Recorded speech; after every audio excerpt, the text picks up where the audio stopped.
আসসালামু আলাইকুম ভিউয়ার্স, অনেকে প্রশ্ন করতেছেন যে ভাই আর্মেনিয়াতে আসলে প্রসেসিংটা বর্তমানে চালু আছে কিনা, আর্মেনিয়াতে গেলে আমি কি কাজ করতে পারবো এবং আর্মেনিয়াতে যাওয়ার জন্য কোনো এজেন্সি আছে কিনা যারা আর্মেনিয়াতে যেতে সাহায্য করে অথবা প্রসেসিং করে ভিসা কার্যক্রম। মূলত এই কথাগুলো বা বিষয়গুলো নিয়ে আপনাদের সামনে আজকের এই ভিডিওটি। আর্মেনিয়াতে আপনি যেতে পারবেন কিনা? হ্যাঁ, অবশ্যই আমরা বাংলাদেশি হিসেবে আমরা আর্মেনিয়ার এই দেশটিতে যেতে পারবো। বর্তমানে অনেকেই যাচ্ছেন, কেউ নিজে নিজে প্রচেষ্টা করে, কেউ কোনো মাধ্যম অনুযায়ী, অথবা কেউ নিজে নিজে খুঁজতেছেন কোনো মাধ্যম পান কিনা সেই হিসাবে। কি ধরনের কাজ রয়েছে বা কি কি কাজগুলো আমরা করতে পারবো বা সেখানে যাওয়ার পরবর্তী পর্যায়ে আমরা কি কাজগুলো পাবো সেগুলোর উপর ভিত্তি করে কিন্তু অনেকেই বিভিন্ন প্রশ্নগুলো করতেছেন। বর্তমানে আর্মেনিয়াতে, এই দেশটিতে বিশেষ করে আলবেনিয়া, আর্মেনিয়া এই সমস্ত দেশগুলোতে আমরা যাওয়ার পিছনে কেন ছুটতেছি? অনেকেই এই সমস্ত দেশে গিয়ে অন্যত্র যাওয়ার জন্য, বিশেষ করে সেনজেনভুক্ত, নন সেনজেনভুক্ত মানে ইউরোপের অন্যান্য উন্নত রাষ্ট্রগুলোতে প্রবেশ করার জন্য এই দেশগুলোকে বাইপাস হিসেবে ব্যবহার করে। তো মূলত যারাই যেতে চাচ্ছে, বিশেষ করে এই দেশগুলোতে যাওয়া একটু সহজ, কারণ হচ্ছে এই দেশগুলোতে অনেকেই যেতে চায় না, থাকতেও চায় না। তো যারাই যাচ্ছে তাদের মূল উদ্দেশ্য হচ্ছে তারা এই সমস্ত দেশ, মানে এই দেশগুলো হচ্ছে ইউরোপের একবারে পার্শ্ববর্তী দেশ, এবং আপনি যদি যান সরেজমিনে ফিজিক্যালি আপনি সেখানে উপস্থিত হন, সেখানে দেখবেন যে মোটামুটি তাদের দেশের যে পরিস্থিতি বা সম্পূর্ণ যে পরিবেশটা সেটা সম্পূর্ণ ইউরোপের স্টাইলে সম্পূর্ণ সবকিছু। তো এই সমস্ত দেশ থেকে বর্ডার ক্রস করে অন্য দেশে যাওয়াটাও কিন্তু তেমন একটা বিপদের সম্মুখীন হয় না, কেননা আপনি বিপদ, কারণ আপনি যখন একটা বর্ডার ক্রস করবেন তখন অবশ্যই একটা বিপদ থাকে, কিন্তু সেখানে অনেক ধরনের দালাল থাকে, পথচারী পারাপার করার জন্য যে সমস্ত লোক কন্টাক্ট করা, তারাও কিন্তু থেকে থাকে। তো মূল বিষয় হচ্ছে এটা যে আমরা বর্তমানে যারা আমরা যেখান থেকে আবেদন করতেছি প্রসেসিং করার জন্য, আপনার ভালো কোনো এজেন্সি আমরা কোথায় পাবো?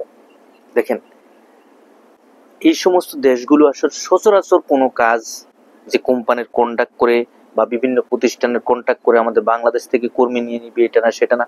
অনেক ব্যক্তি বা প্রতিষ্ঠান আছে কিন্তু আমাদেরকে এই ধরনের লোভনীয় অফার দেখায় যে ভাই আপনি যেতে চাইলে আসেন, আমি এই প্রতিষ্ঠান থেকে বলতেছি, এই দেখেন আমার কাগজপত্র আসছে, এটা না সেটা না। কিন্তু না, ওই সমস্ত দেশে আসলেই কাজের চাহিদা তেমন নেই বললেই চলে।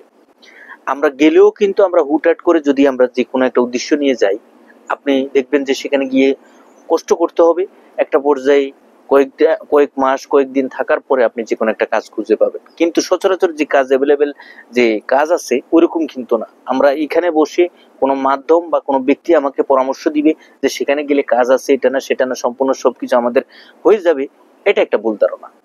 সুতরাং আপনি যদি বা আমরা যদি এই সমস্ত দেশের জন্য পরিকল্পনা করি বা আমরা যেতেও চাই, তাহলে কিন্তু আমাদের দীর্ঘ একটা সময়ের প্রয়োজন, যে ভালো পরিমাণে অর্থ উপার্জন করব, নিজে সফল হবো এই সমস্ত দেশে গিয়ে, একটা দীর্ঘ সময়ের প্রয়োজন, লম্বা একটি সময়ের প্রয়োজন। আপনি গিয়ে সচরাচর রাতারাতি আপনি ভালো একটা পজিশনে যাবেন তা কিন্তু না।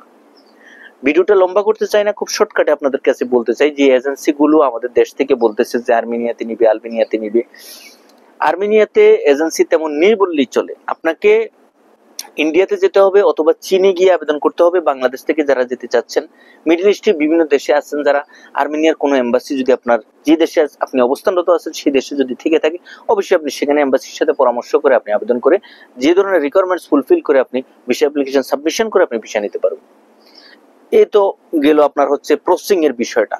আর যদি কোনো এজেন্সি বাংলাদেশ থেকে কোনো ব্যক্তি আপনাকে বলে থাকে বা প্রতিষ্ঠান আপনাকে ওই ধরনের কমিটমেন্ট দিয়ে থাকে যে হ্যাঁ 100% ওভার শিওর আপনি থাকেন যে আমি সেখানে কাজের বিষয়ে আপনাকে নিয়ে যাব অথবা আমি সেখানে আপনাকে পৌঁছে দিব, এই ধরনের কমিটমেন্ট যদি আপনার সাথে করতে চাই, আপনি যদি পরামর্শ করে বুঝেন না যে হ্যাঁ এই ব্যক্তি বা প্রতিষ্ঠান আমার জন্য এইভাবে আমারও এই কাজ করবে, দেন আপনি ওই ধরনের একটা ডিল বা এগ্রিমেন্ট করবেন যে হ্যাঁ ঠিক আছে, সম্পূর্ণ সবকিছু কাগজপত্র A to Z সব আমি আপনাকে দেব, কাজ করবেন, আলহামদুলিল্লাহ আমি সেখানে পৌঁছবো, পৌঁছার পরে আমি অর্থ প্রদান করবো বা এই ধরনের কোনো কিছু। কিন্তু এর আগে ভাগে কোনো টাকা পয়সা দিয়ে আপনি কোনো ঝামেলার মাঝে আপনি পড়বেন না, অবশ্যই আপনাদেরকে সবসময় পরামর্শ দিয়ে এই ধরনের কাজকর্মগুলো করার জন্য।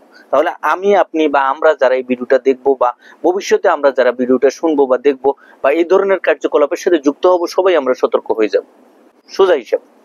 পরবর্তী পর্যায়ে আরেকটা বিষয় হচ্ছে যে সেখানে আসলে কি ধরনের কাজগুলো পাওয়া যায় এই দেশগুলোতে। আপনি যদি সেখানে জানো, এই দেশগুলোতে মূলত ভালো কোনো ধরনের যে স্যালারি আছে তা কিন্তু না, একবারে উন্নত ধরনের স্যালারি। যেমন আপনি গেলেই যে কোনো একটা কাজে যুক্ত হওয়ার সাথে সাথে আপনাকে 50,000, মিনিমাম 50,000, সর্বোচ্চ 1 লাখ বা তারও বেশি আপনাকে টাকা দিবে বা এই ধরনের বেতন বা স্যালারি আপনার হয়ে থাকবে না। এটা আপনি চিন্তাই করতে পারবেন না।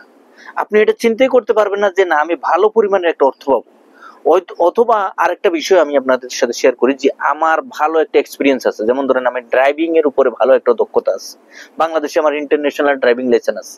আবার অনেকে আছেন রেস্টুরেন্ট ভিত্তিক ভালো chef, Arabic food, Chinese food বা ওয়েস্টার্ন ফুড, যে সমস্ত ফুড আছে সব ক্যাটাগরির ফুড কিন্তু আপনার জানা আছে, আপনি ভালো একটা এক্সপিরিয়েন্স সার্টিফিকেট আছে।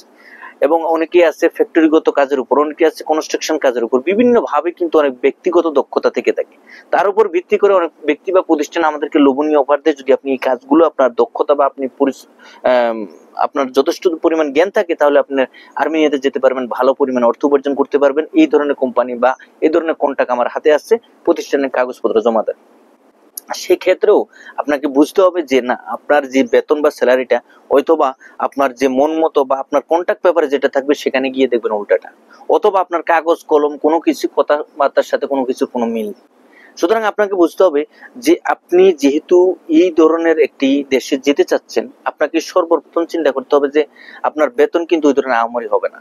যারাই প্রসেসিং করতে চাচ্ছেন, যারাই বলতেছেন ভাই কি কাজ পাওয়া যায়, কাজ পাওয়া যাবে। একটা দেশে যাওয়ার পর যখন আপনি থাকবেন, দেখবেন, বুঝবেন, পরিবেশ চিনবেন, রাস্তাঘাট চিনবেন, এক জায়গা থেকে অন্য জায়গায় আপনার পরিচিত হয়ে উঠবে, কয়েকটা দিন কয়েকটা মাস থাকার পরে একটা অঞ্চল, একটা এরিয়া যখন আপনার পরিচিত হয়ে যাবে, 2, 4, 5, 10 জন আপনার পরিচিত লোক হয়ে যাবে, আপনি যে কোনো জায়গায় যে কোনো একটা কাজ পাবেন। সুতরাং আপনাকে ওইভাবে চিন্তা ভাবনা নিয়ে, মন মানসিকতা নিয়ে আপনাকে সামনে অগ্রসর হতে হবে। তাহলে আপনি দেখবেন সেখানে যদিও আপনি হুটহাট করে চলে যান বা আপনার যাওয়ার পরিস্থিতি বা প্রচেষ্টা থাকে, একটা সময় আপনি সেখানে যাওয়ার পর ওই ধরনের পরিস্থিতি যখন আপনি জেনে শুনে যাবেন, আপনি সেখানে গিয়ে কোনো ধরনের সমস্যার শিকার হবেন না।